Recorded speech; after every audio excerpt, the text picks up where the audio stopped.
boa tarde.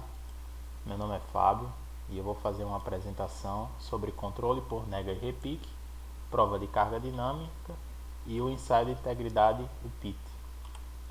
Então, assim, segundo a NBR 6122 de 2019, a nega corresponde à medida da penetração permanente de uma estaca, causada pela aplicação de um golpe de martelo ou pilão, sempre relacionado com a energia de cravação. Dado sua pequena grandeza, em geral é medida para uma série de 10 golpes. Então, assim, o que acontece? Quando a gente tem uma estaca cravada, que o bate-estaca dá um golpe sobre a estaca, nós temos o deslocamento da estaca para baixo. E esse deslocamento ele é dividido em duas parcelas. O S aqui é a nega, que eu acabei de definir para vocês, e o K é o repique. A nega é uma parcela de deformação plástica, irrecuperável.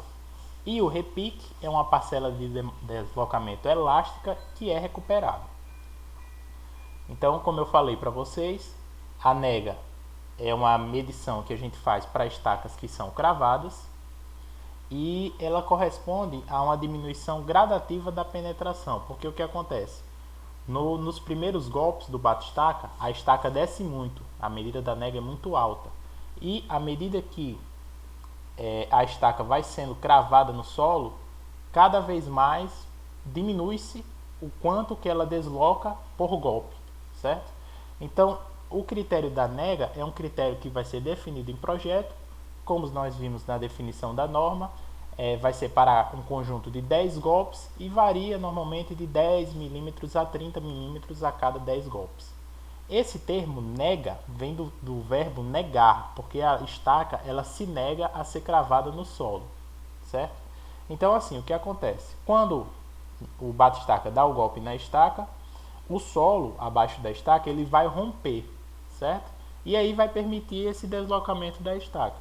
E aí, para a gente definir o momento em que, a partir do momento em que não acontece a mobilização total da resistência do solo, a penetração, a gente pode usar o critério de ruptura convencional de Terzaghi, que diz que para deslocamentos inferiores a diâmetro sobre 10, nós não temos a mobilização da resistência total do solo, certo? E a nega justamente isso, ela é atingida sem mobilização da máxima resistência.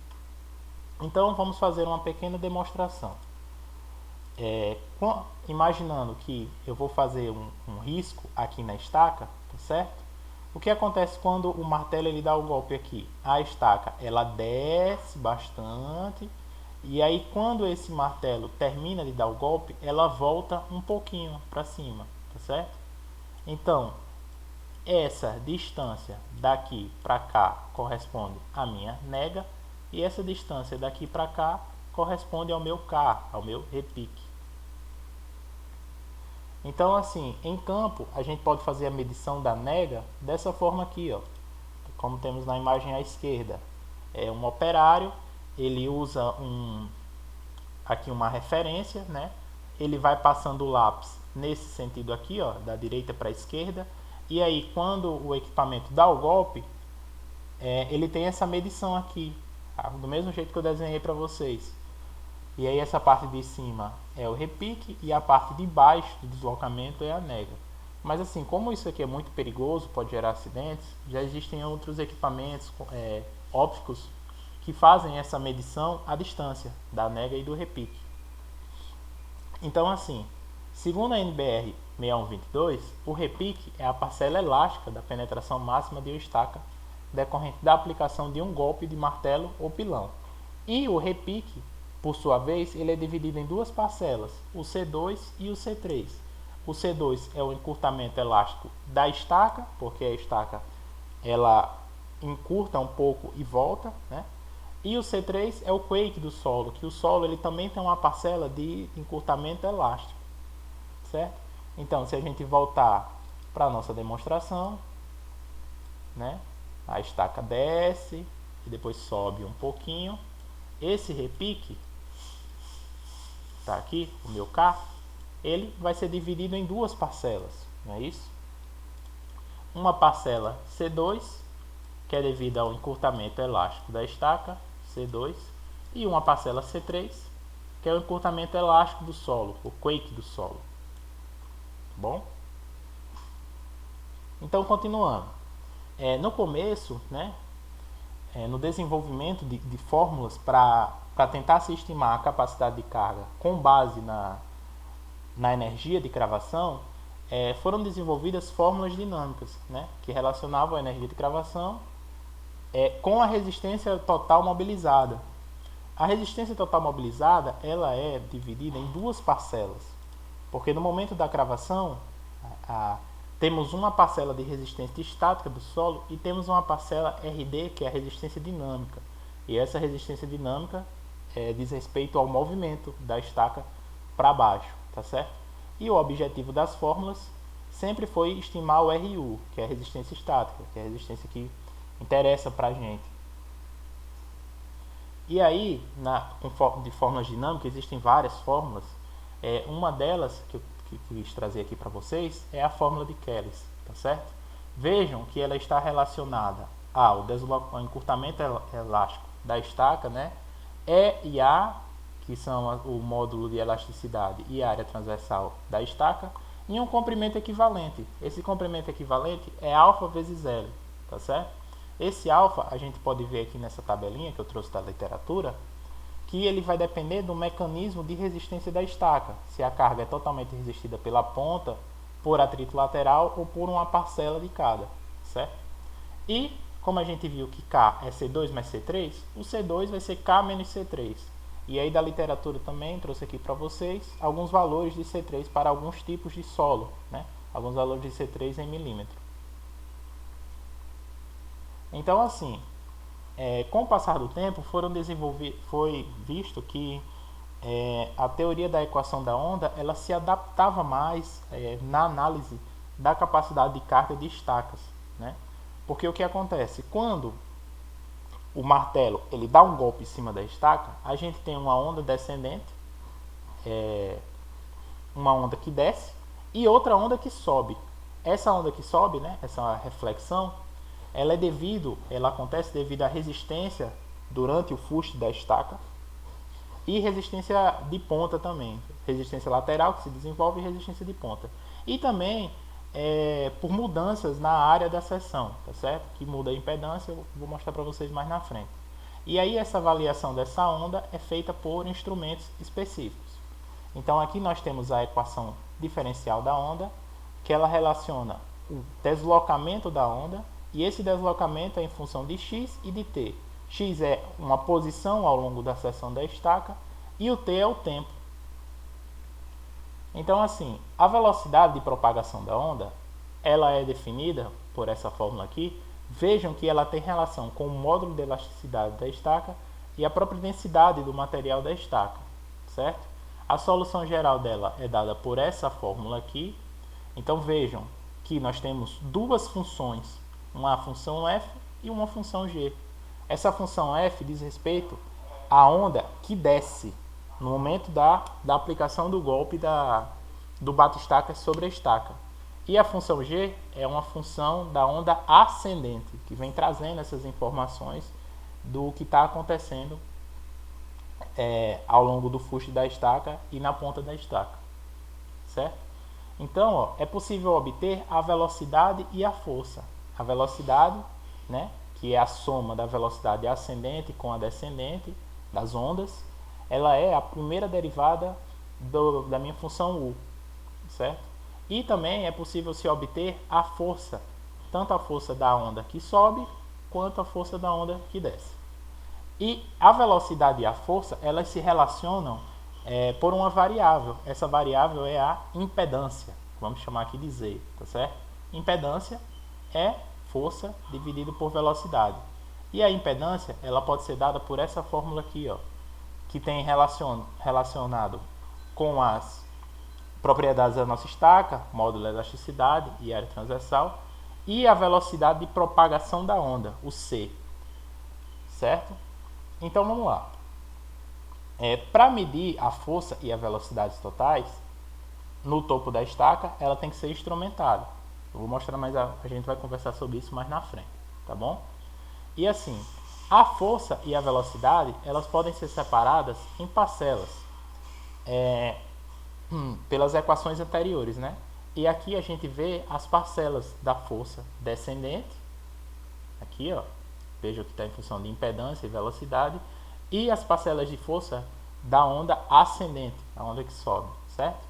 E aí, o que acontece? Quando o bate-estaca dá o golpe lá em cima, as ondas descem e as ondas sobem devido à resistência lateral que surge ao longo da estaca, resistência de ponta e mudança de seção, que fazem mudar a impedância.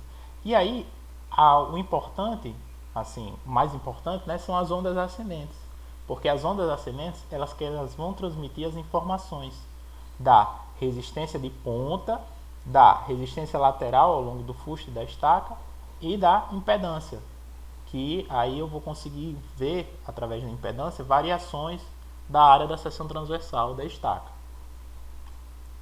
Aqui vejam, uma figurinha, né, para ilustrar o que acontece durante o impacto. A onda desce, enquanto não tem solo ao redor da estaca, ó, vejam que a força continua a mesma. À medida que essa onda entra dentro do solo, o que nós temos? Nós temos uma diminuição da força por conta da resistência lateral que se desenvolve aqui, e essa onda, ó, a força dela vai diminuindo, tá certo? Aqui nós temos a medida da nega, que é a parcela de deslocamento irrecuperável, tá bom? E aqui vejam que a gente tem uma derivada da força para derivada do espaço, tá bom? Aqui a gente vê basicamente aqui, ó, é o comprimento da estaca, tá certo? Que a força ela vai diminuindo com o tempo, com o caminhamento no comprimento da estaca. E aqui nós temos o tempo que essa onda ela leva para percorrer toda a estaca, tá certo? Que é 2L sobre C. L é o comprimento da estaca, 2 vezes L, porque a onda tem que descer e tem que subir, dividido pela velocidade de propagação dessa onda. Então, assim, o método de Smith é um método que foi desenvolvido por esse autor para estudar como acontece o modelo real da estaca, tá certo? Então, o que ele fez? Ele considerou que o martelo era uma massa, a estaca é um conjunto de massas e molas interligadas, ó, massas e molas, e o solo ele representou nesse método como molas e amortecedores, tá certo? Ele também considerou que a resistência à penetração total é composta por uma parcela estática, o meu RU, e uma parcela dinâmica, o meu RD. E a minha parcela dinâmica é composta por isso aqui, ó, JS vezes V vezes RU. O JS é um coeficiente de amortecimento do solo. O V é a velocidade de propagação dessa onda e o RU é a minha resistência estática. Então vejam que a resistência dinâmica ela depende desses fatores aqui, tá certo? E aí o que acontece quando a estaca recebe o golpe do bate-estaca? Ela tem uma deformação zero aqui inicial, ela recebe o golpe, parte da resistência é mobilizada até chegar a um valor máximo aqui. Quando chega nesse valor máximo, a estaca continua o seu deslocamento, certo? Sem aumento dessa resistência, porque já chegou no máximo na resistência estática, até B, né? Que aqui de A para B nós temos a ruptura plástica. É um deslocamento que acontece irrecuperável. E aí de B para C nós temos o repique, né? Que é uma descompressão elástica que corresponde à parcela, como eu falei para vocês, C2 e C3. C2 por causa da deformação elástica da estaca e C3 por causa da deformação elástica do solo. Então ela para aqui, tá certo? E o S, como a gente já conversou, é a nega. Então o diagrama anterior que eu mostrei para vocês, ele foi transformado para esse diagrama aqui. Aqui nós temos a resistência RU e a resistência total RT. E aí a resistência estática vai ser a resistência total menos a parcela dinâmica. Vem para cá, tá certo? Então é possível obter a resistência estática pela área abaixo desse diagrama aqui, tá bom? E a área abaixo desse diagrama é dada por essa fórmula, 2 vezes FD dividido por S mais D. E aí, esse EFD é a parte da energia cinética, né? Que a energia cinética líquida que chega até o topo da estaca. Então, o RU, eu substituo esse EFD por esse MX aqui, na verdade isso aqui é MX, tá certo? Então é uma parcela de EMX dividido por S mais DMX. Esse DMX é o próprio deslocamento da estaca, é o próprio D. Esse zeta vai variar de 1 a 2, tá bom? E aí, como eu não...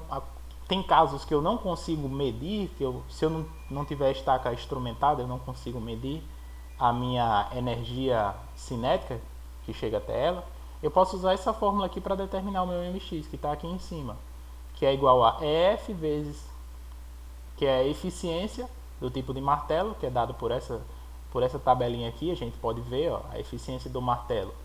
Queda livre de 0,4 a 0,6, diesel de 0,3 a 0,6 e hidráulico 0,8. Vezes o peso do martelo vezes a sua altura de queda. Então assim eu consigo determinar a resistência estática do solo. E assim, a prova de carga dinâmica ela é feita com um sistema portátil usado em campo, o PDA. Então com ele é possível a gente avaliar em campo a capacidade de carga, fazer as medições de força e aceleração no topo dela, simular uma prova de carga estática, e esse é um ensaio que é regido pela NBR 13208 de 2007. Então vejam aqui a estaca instrumentada, tá bom? É um ensaio que é realizado com o bate-estaca. Nós temos a instalação desses transdutores aqui, transdutor de o acelerômetro e o transdutor de deformação específica, tá certo? O de deformação ele vai servir para a gente fazer a medição das forças, porque o que acontece? Se eu tenho o módulo de elasticidade da estaca e eu tenho a deformação medida pelo transdutor, se eu multiplicar um pelo outro, eu vou ter a minha força aplicada. E os acelerômetros, com eles eu vou conseguir medir o deslocamento da estaca, porque a primeira derivada da aceleração é a velocidade. Se eu derivar de novo, eu tenho o meu deslocamento. Está aqui o aparelho, o PDA, certo? Então ele usa a teoria de propagação da onda, que a gente já conversou, que eu expliquei aqui para vocês, e nele são gerados esses resultados aqui: a força máxima aplicada no topo da estaca, a energia máxima cinética no golpe, a resistência estática que foi mobilizada, o deslocamento máximo, né? É possível também verificar através dos resultados a integridade da estaca, as tensões máximas, aqui foi submetida essa estaca, e a eficiência do equipamento de cravação. E é importante a gente sempre verificar se a tensão medida não supera a resistência estrutural da estaca, porque não faz sentido, né, você aplicar um golpe na estaca e essa tensão que vai ser submetida à estaca ser maior do que a resistência estrutural. Você vai estar danificando a sua estaca. Com relação ao procedimento executivo, né, vejam que aqui nós temos o transdutor de deformação, mais uma vez, mais imagens, e o acelerômetro, tá certo? Então você faz o preparo da cabeça da estaca, você retira todo o material de concreto velho aqui, você desbasta esse topo, você faz a instalação dos transdutores, que eu vou falar para vocês como é, faz a conexão do sistema PDA a esses transdutores, aqui conforme o esquema, e realiza o carregamento dinâmico com o seu bate-estacas. A NBR 13208, que é a NBR que determina esse ensaio, ela diz que você pode fazer ensaios dinâmicos para substituir a prova de carga estática, numa proporção de 5:1. A altura de queda é controlada, a gente está falando de energia constante, eu vou falar para vocês sobre um outro tipo de ensaio com energia diferente. Os transdutores eles ficam abaixo do topo da estaca, cerca de 1,5 D, no mínimo, D é o diâmetro da estaca. Tem que usar um mínimo de 6 transdutores, em que 4 são de deformação específica e 2 são acelerômetros. Então os 4 de deformação específica, você posiciona eles aqui, ó, cada um a 90 graus da estaca, e os 2 acelerômetros você posiciona Você pode posicionar um aqui e o outro você posiciona a 180 graus. Bom, a respeito dos resultados, o que acontece? O que é gerado no PDA? São geradas essas curvas aqui, tá bom? T1 e T2 são os tempos o tempo no início da propagação da onda e o tempo no final, aqui é a parte de baixo da estaca, tá certo? E esse tempo aqui, ó, é 2L sobre C, é o tempo que a onda leva para ir e voltar. Então, no começo do ensaio, quando a estaca recebe o golpe, essa linha de força, aqui essa linha cheia, ela sai junto com a linha de velocidade vezes impedância. Isso aqui é impedância, velocidade vezes impedância. E elas vão se afastando à medida que vão surgindo resistências laterais ao longo da estaca, aqui, tá bom? E aí essa diferença entre essas curvas é que vai dar a minha resistência lateral. E em T2 a diferença é a resistência total, tá certo?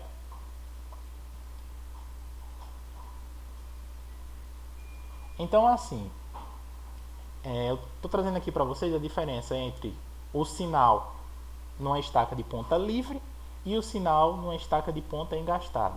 O que acontece na ponta livre? Quando a onda desce, lá embaixo é gerado um sinal, a onda é refletida, ela reflete e gera um sinal de tração. Então a força medida ela vai diminuir e a velocidade ela vai aumentar. Ó. Vocês podem ver aqui, ó, a força da onda que desce e a força da onda que sobe ela diminui.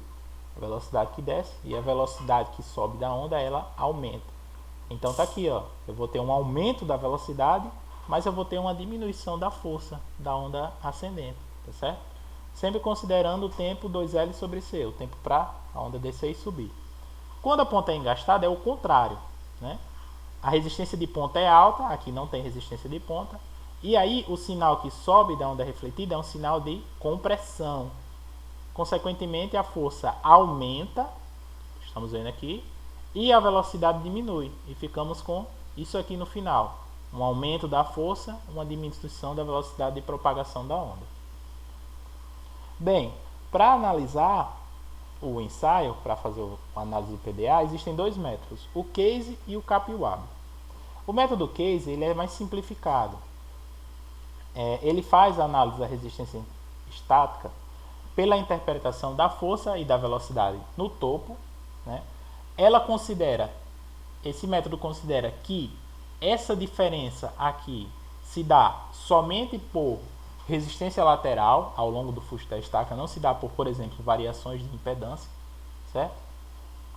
Suposição de atrito mobilizado para ambas as ondas, então tanto a onda que desce quanto a onda que sobe vai ter um atrito mobilizado para elas, e aí é considerado que esses dois valores são iguais, e como eu falei para vocês, o afastamento de F em relação a V vezes Z, que é essa linha aqui pontilhada, se dá exclusivamente por resistência mobilizada. Então aqui nós temos a formulação do método case. Resistência total é resistência de ponta mais somatório da resistência lateral que se desenvolve, e vejam que é metade de cada uma das forças da onda no tempo 1 e no tempo 2, e das ondas impedância vezes velocidade no tempo 1 e no tempo 2. Também esse método considera a hipótese de Smith, que a resistência total é dada por uma parcela estática e uma parcela dinâmica, e por simplificação do método, a parcela dinâmica é dada por essa fórmula aqui que a gente já conversou. O JC é um fator de amortecimento que depende do solo da ponta, eu vou mostrar para vocês aqui na frente. A velocidade da ponta da estaca é dada por essa fórmula aqui, a impedância por essa que a gente já conversou. Então, consequentemente, a resistência estática vai ser a resistência total menos a parcela dinâmica. O JC a gente acha por essas tabelas aqui na literatura, tá certo? Em que nós temos valores sugeridos de coeficiente de amortecimento para diferentes tipos de solo. O método CAPWAB é feito com o software CAPWAB. Ele é um método um pouco melhor, um pouco mais rebuscado, né? O que ele faz? É feita uma modelagem do solo, das camadas do solo abaixo da estaca, de onde ela vai ser cravada, e aí é esperado um resultado. Um resultado é esperado para as curvas de força e velocidade, né? Só que aí essa modelagem ela é confrontada com as medidas reais. E aí essas medidas reais, esse confronto vai permitir um ajuste da modelagem. A modelagem vai se ajustar ao que foi medido em campo com o bate-estacas, tá certo? Então é um processo interativo, né? Nós assumimos parâmetros iniciais do solo e aí esses parâmetros eles vão ser ajustados pela medição da força e da velocidade em campo.